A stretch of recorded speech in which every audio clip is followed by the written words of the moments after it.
Imagine waking up one morning to discover that your country's biggest customer has suddenly stopped buying your most important product.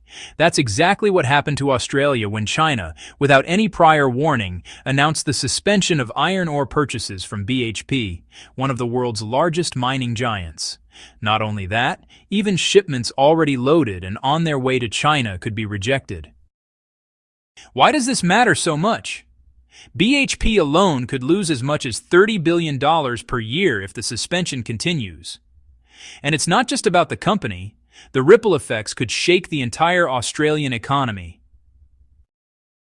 At first glance, this might look like a dispute over currency. China wants iron ore transactions settled in RMB instead of US dollars. But underneath, it's a chess move about power, pricing, and control in the global iron ore market. In today's video, we're going to unpack why China made this move, how it affects Australia, and what it could mean for the future of global trade. By the end, you'll understand why a single decision like this can trigger billions in economic consequences. On the surface, China's suspension of BHP shipments looks like it's just about currency. China now wants iron ore payments to be made in renminbi instead of US dollars. But if we dig a little deeper, it's really about pricing power and influence in the global market. Here's why it matters. The international market price of iron ore is around $80 per ton, but long-term contracts that China had with BHP sometimes exceeded $100 per ton. That extra $20 per ton, multiplied by 700 million tons annually, means China was overpaying by more than $10 billion every year. That's a massive recurring cost for a country that consumes more iron ore than anyone else in the world. To fix this, China has been working strategically behind the scenes. One key step is the creation of the China Mineral Resources Group, which centralizes procurement for major steel companies. By combining previously scattered buyers into a single negotiating force, China now has more leverage to negotiate better prices and influence contracts. At the same time, pushing for renminbi settlement isn't just about immediate savings.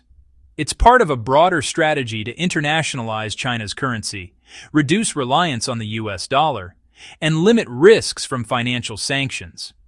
In other words, China is turning a simple commodity trade into a tool for economic and geopolitical influence. This move sets the stage for the next big question. How will Australia react when its largest buyer is suddenly demanding both a currency change and greater control in pricing? China's suspension of iron ore purchases doesn't just affect BHP. It has the potential to shake the entire Australian economy. Let's break down why. BHP relies heavily on the Chinese market, with 60% of its revenue tied to China. In 2024 alone, BHP exported 250 million tons of iron ore to China, worth over $30 billion US dollars.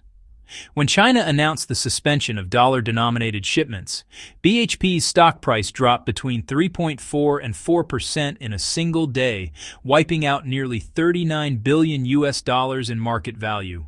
But the ripple effects go far beyond the company.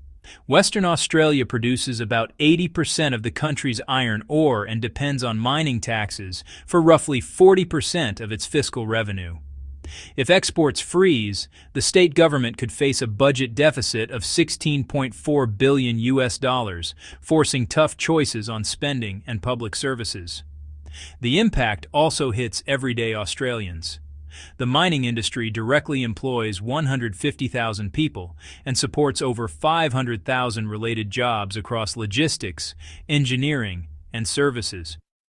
A prolonged freeze could lead to widespread unemployment and social tension, evolving into a structural crisis. Australia now faces a real dilemma. On one hand, accepting renminbi settlement could preserve its iron ore trade with China. On the other, with BHP influenced by US-linked shareholders, agreeing could clash with US dollar dominance and broader geopolitical interests. It's a high-stakes balancing act with no easy answers. China's tough stance on BHP isn't just a gamble. It's part of a broader strategy to secure its iron ore supply and strengthen its global bargaining power. Over the past decade, China has diversified its sources, reducing dependence on Australia and building stronger partnerships elsewhere. Take Brazil's Vale, for example. China has long been Vale's largest buyer, importing over 300 million tons annually. Vale has agreed to renminbi settlement and promised not to raise prices, giving China both stability and leverage. This creates a counterbalance to Australia and strengthens China's negotiating position in the global market. China is also investing heavily in new, high-quality resources. A standout project is the Simandou iron ore mine in Guinea, Africa. With 5 billion tons of proven reserves, an average grade above 65%, and over $20 billion in Chinese investment, Simandou is set to become a world-class strategic supply.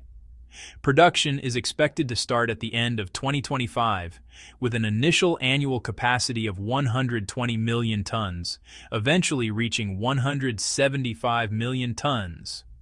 By gradually bringing projects like Simandou online, China can reduce dependence on Australian iron ore, secure high-quality supply, and gain real influence over pricing. In effect, this move isn't just about currency. It's about long-term resource security, market leverage, and reshaping the global iron ore hierarchy. So what does all of this mean? China's sudden suspension of BHP iron ore shipments is more than a simple trade dispute. It's a calculated move to assert pricing power, promote the renminbi, and secure its long-term resource supply. For Australia, the stakes are enormous.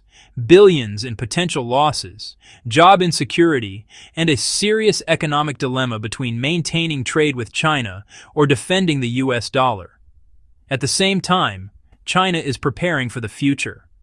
By diversifying suppliers like Brazil's Vale and developing strategic projects like Simandou in Guinea, it's gradually reducing dependence on any single country and gaining real leverage in global iron ore markets. This isn't just trade, it's a geopolitical strategy playing out in the world of commodities.